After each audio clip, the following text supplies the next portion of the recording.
Assalamualaikum warahmatullahi wabarakatuh. Waalaikumsalam warahmatullahi wabarakatuh.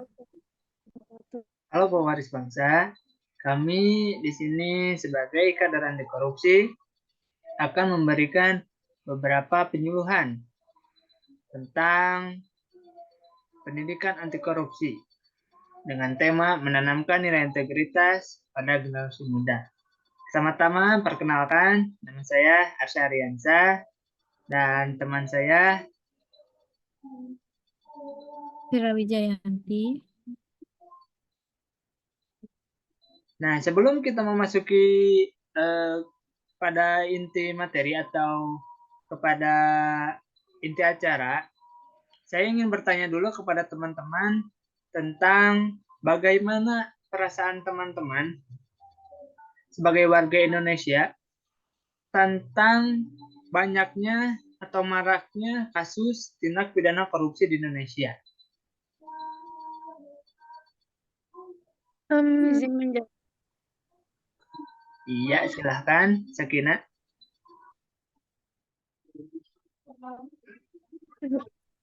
Izin menjawab ya. Perasaannya sangat marah karena dengan korupsi eh, merusak kepercayaan publik terhadap pemerintah.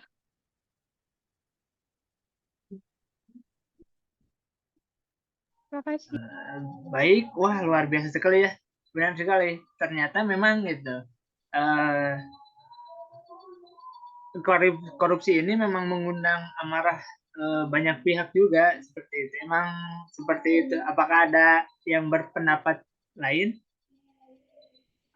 Saya mau izin menjawab, tapi hampir sama sih jawabannya. Saya kecewa gitu dengan pemerintah. Kenapa korupsi itu harus penjaranya itu harus ada yang kipas angin, harus bagus gitu. Sedangkan yang rendah gitu, yang penjahat rendah itu pasti penjaranya itu lebih lebih nggak bagus dari orang yang korupsi. Jadi korupsi itu tetap akan melakukan korupsi soalnya penjaranya bisa keluar bebas, bisa bagus, ada AC ya. Gitu, cuma gitu doang. Nah, ya betul sekali. Itu juga termasuk ke dalam suatu dampak dari korupsi ya, yang dimana korupsi ini menggerogoti gitu sendi-sendi kehidupan bangsa dan bernegara ini. Nah, sangat luar biasa sekali ya perasaan-perasaan kalian sudah tumbuh gitu. Perasaan-perasaan sebagai kader anti korupsi ini. Nah, langsung saja kita ke materi intinya. Saudara Kira, jadi pada saat ini Indonesia ini sedang dihebohkan ya tentang kasus korupsi timah sebesar 271 triliun yang merugikan negara Indonesia. Dengan melihat kasus ini, kita nih sebagai pewaris bangsa harus menjadi kader kita anti korupsi dan segera bertindak serta melawan segala bentuk korupsi. Karena korupsi adalah musuh bersama yang menggerogoti sendi-sendi kehidupan berbangsa dan bernegara.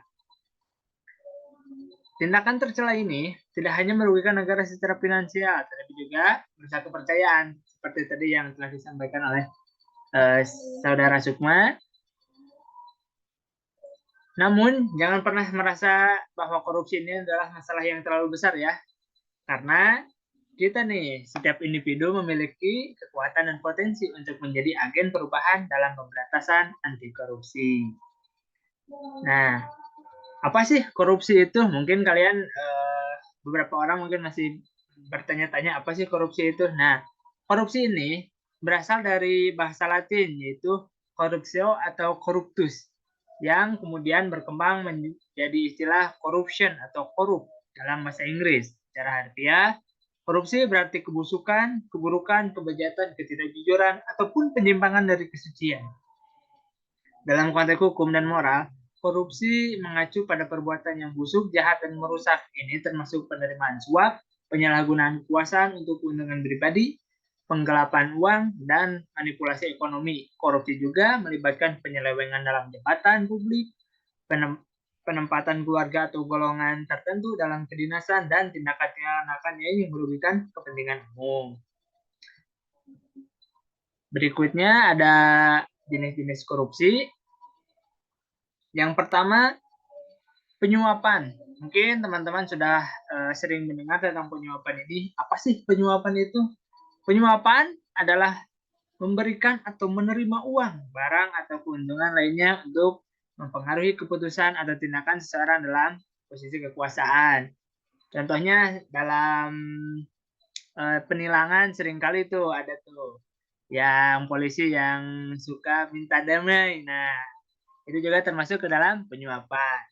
Berikutnya yang kedua ada pemerasan. Pemerasan ini adalah memaksa seseorang untuk memberikan uang, barang, atau keuntungan lainnya dengan menggunakan ancaman atau intimidasi. Berikutnya ada penggelapan. Penggelapan adalah mengambil atau menggunakan uang atau aset negara untuk kepentingan pribadi secara tidak sah. Dan yang terakhir adanya nepotisme, yaitu memberikan keuntungan atau perilaku istimewa kepada kerabat atau teman dekat tanpa mempertimbangkan kualifikasi atau kepatutan. Berikutnya ada regulasi dan peraturan. Berikutnya ada dampak korupsi. Dampak korupsi ini ada dua. Yang pertama, merusak keadilan dan kesetaraan. Korupsi merusak keadilan sosial dan kesetaraan dalam masyarakat. Islam menekankan pentingnya keadilan dalam semua aspek kehidupan, dan korupsi bertentangan dengan prinsip ini. Dengan adanya korupsi, orang-orang yang tidak berhak dapat memperoleh keuntungan secara tidak adil, sementara orang yang berhak merasa dirugikan.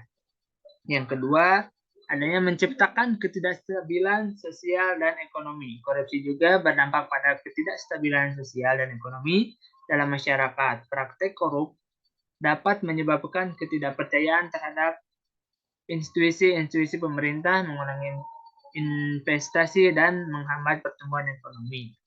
Materi berikutnya akan disampaikan oleh Saudari Ira. Silakan. Nah, setelah tadi Saudara Arsya menjelaskan tentang definisi, jenis-jenis, dan dampak dari korupsi, di sini saya akan menjelaskan bagaimana strategi dan upaya pencegahan dalam korupsi ini ya. Strategi dan upaya pencegahan korupsi merupakan langkah krusial dalam memberantas tindak tercela ini dari akar tindak tercela dari akar rumputnya gitu. Nah, saya akan menjelaskan beberapa strategi dan upaya pencegahan yang dapat dilakukan gitu oleh kita sebagai remaja Indonesia gitu ya. Yang pertama ada pendidikan anti korupsi. Pendidikan anti korupsi harus dimulai sedini mungkin, bahkan sejak usia dini.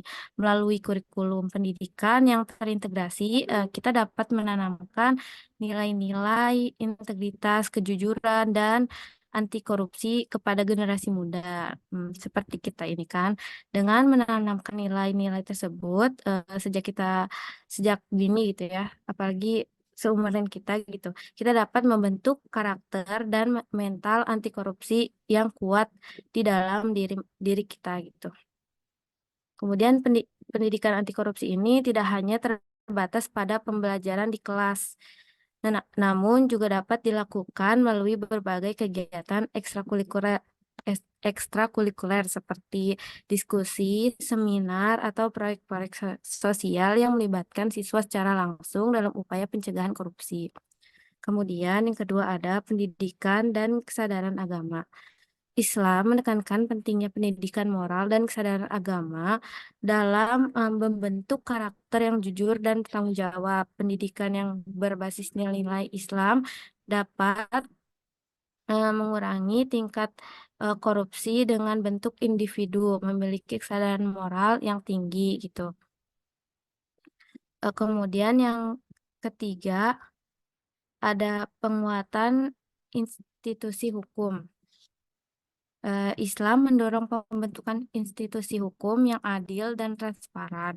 Sistem hukum yang efektif dapat menegakkan keadilan dan memberikan hukum yang tegas bagi pelaku korupsi sesuai dengan ajaran Islam gitu.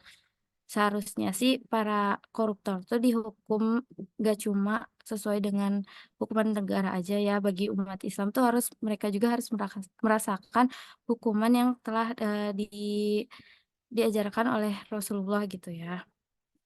Kemudian ada pemberdayaan masyarakat. Pemberdayaan masyarakat melalui edukasi, berpartisipasi dalam pembagian keputusan dan pemantauan terhadap pemerintah dapat menjadi benteng dalam memerangi korupsi. Islam mendorong keterlibatan aktif masyarakat dalam menegakkan keadilan dan kebenaran. Kemudian ada materi tentang integrasi dalam anti korupsi gitu. Integritas dalam anti korupsi.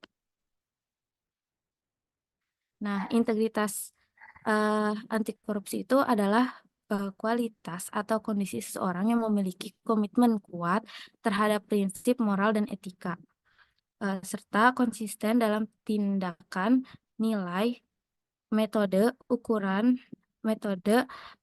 harapan, dan hasil gitu. Orang yang memiliki integritas berperilaku jujur dan dapat dipercaya serta mematuhi prinsip-prinsip etika dan moral dalam segala situasi gitu. Dikutip dari perkataan B.J. Habibie pernah berkata, apa artinya merdeka jika tidak ada integritas? Hal ini disampaikan beliau karena merasa dengan integritas maka korupsi bisa diberantas dengan mudah gitu. Kemudian ciri-ciri integritas itu yang pertama ada kejujuran, mengatakan yang sebenarnya dan tidak menipu. Yang kedua ada konsisten, bertindak sesuai dengan nilai-nilai moral dan etika secara konsisten bahkan ketika tidak diawasi gitu ya. Kemudian keberanian moral, berani mengambil tindakan yang benar meskipun sulit atau beresiko. Ini cukup berat ya, Kak. Kemudian ada yang keempat, kepatuhan pada prinsip, memegang teguh prinsip-prinsip etika dan moral dalam semua aspek kehidupan. Kemudian ada tanggung jawab, bertanggung jawab atas tindakan dan keputusan sendiri. Yang keenam itu keterbukaan, bersikap transparan dalam komunikasi dan tindakan. Jadi tidak ada suatu apapun yang ditutup-tutupi gitu ya. Kemudian yang terakhir itu ada adil, memperlakukan semua orang dengan adil tanpa ada diskriminasi gitu. Jadi oleh karena itu integritas menjadi fondasi bagi terwujudnya pemerintahan yang bersih, transparan dan akuntabel gitu. Yang pada gilirannya menciptakan lingkungan yang tidak kondusif bagi praktik korupsi gitu.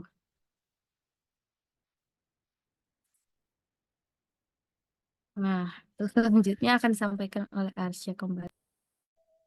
Baik, terima kasih kepada Saudari Vira yang telah menyampaikan informasi dan materinya. Nah, setelah kalian dan teman-teman ini mendengarkan pematerian dari kami, saya ingin bertanya dulu terlebih dahulu.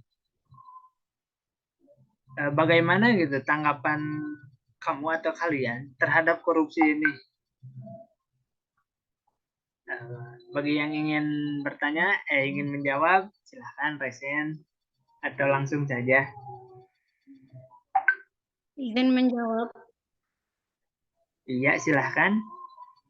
Menurut saya korupsi di Indonesia itu sangat sangat negatif banget gitu, berpengaruh sama masyarakat. Semua gitu moral-moralnya. Menurut saya sebaiknya korupsi itu dimiskinkan karena kalau mereka masih kaya dalam penjara tetap akan melakukan hal-hal yang negatif lainnya. Itu sih menurut aku. Kasih. Iya, sangat luar biasa sekali ya tanggapannya. Saya kasih jempol 2 deh. Nah, setelah memiliki pondasi dalam kebencian terhadap dan keinginan untuk memberantas korupsi ini, apakah rekan-rekan sekalian bersedia gitu menjadi bergabung bersama kami menjadi kadar anti korupsi? izin menjawab ya. Karena saya masih mahasiswa gitu, mungkin mahasiswa kupu-kupu itu pulang pergi doang, mungkin cuma bisa story sama diskusi sama teman-teman, share di TikTok kayak gitu-gitu doang. Nah, hal itu juga ya tidak perlu berkecil hati karena dengan kamu melakukan hal seperti itu saja sudah termasuk menjadi kader anti korupsi. Gerakan sekecil apapun pasti berdampak suatu hari nanti untuk memberantas korupsi ini. Dan yang terakhir, apakah rekan-rekan sekalian di sini ingin gitu atau bersedia menyebarluaskan materi yang telah kami bagikan? Ingin, nanti aku share lah.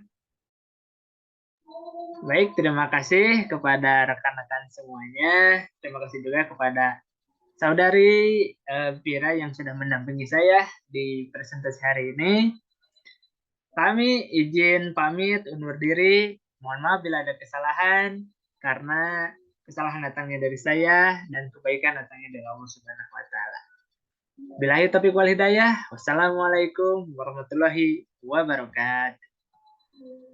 Waalaikumsalam Waalaikumsalam warahmatullahi warahmatullahi wabarakatuh. wabarakatuh. Makasih Tambahan atas untuk teman-teman karena banyak yang kesulitan masuk Zoom, mungkin nanti informasi lebih lengkapnya kami bisa nge-share lewat web yang telah kami sediakan ya. siap Kak Vira.